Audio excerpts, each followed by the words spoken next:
ذہبی رحمہ اللہ نے ایک حکایت لکھی ہے، فرماتے ہیں کہ بازار میں ایک غلام فروخت ہو رہا تھا، پہلے زمانوں کی بات ہے۔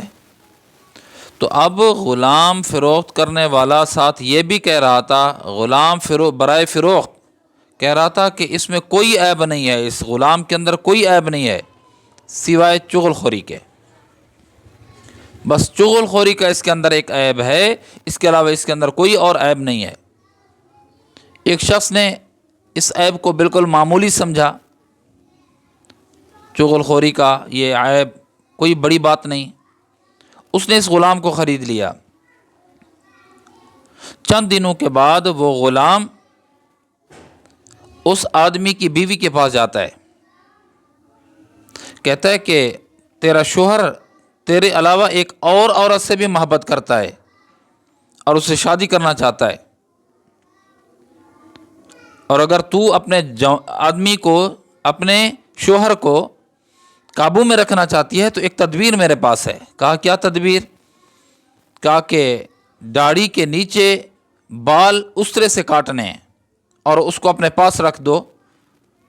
تو آپ کا شوہر آپ کے قابو میں رہے گا، دوسری جگہ شادی نہیں کرے گا۔ عورت نے اس تدبیر کو اپنے لیے بہتر سمجھا، اس نے کہا ٹھیک ہے، جب میرا شوہر آج سوئے گا تو میں اس کے ٹھوڑی کے نیچے بال تھوڑے سے اس طرح سے کاٹ دوں گی۔ اب یہ شخص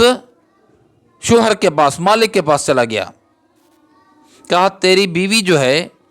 یہ اچھی عورت نہیں ہے، یہ کسی اور مرد سے پیار کرتی ہے، تجھ سے جان چھڑوانا چاہتی ہے، اگر تجھے یقین نہ آئے تو پھر آج جھوٹ موٹ کا سو جانا، تو آپ دیکھیں گے کہ آپ کا گلا کاٹنے کے لیے وہ آئے گی۔ شوہر کو یوں کہا اور بیوی کو یوں کہا، اور واقعتاً جب وہ شوہر لیٹ گیا اور ایسے سو گیا تھا بیدار، تو تھوڑی دیر کے بعد بیوی نے جب دیکھا کہ شوہر سو رہا ہے، اس نے اسرا لیا اور شوہر کے گلے کے قریب بالوں کو کاٹنے کے لیے جب اس نے ہاتھ بڑھایا تو شوہر تو بیدار تھا، اس نے عورت کا ہاتھ پکڑ لیا اور واقعی اس کے ہاتھ میں اسرا تھا۔ تو شوہر نے بیوی کے اس عمل کی وجہ سے اس کو قتل کر دیا، اور بیوی کے ورثاء جو تھے، بھائی وغیرہ رشتہ دار، وہ آئے، انہوں نے آ کر اس شوہر کو قتل کر دیا کہ تو نے ہماری عورت کو، لڑکی کو کیوں قتل کیا۔ یہ چغل خوری اخلاق رذیلہ میں سے ہے، برے اخلاق میں سے ہے، اس سے بچنے کا اہتمام کیا جائے اور چغل خور شخص سے کنارہ کشی اختیار کی جائے، ورنہ اس قسم کے نتیجے ظاہر ہو سکتے ہیں۔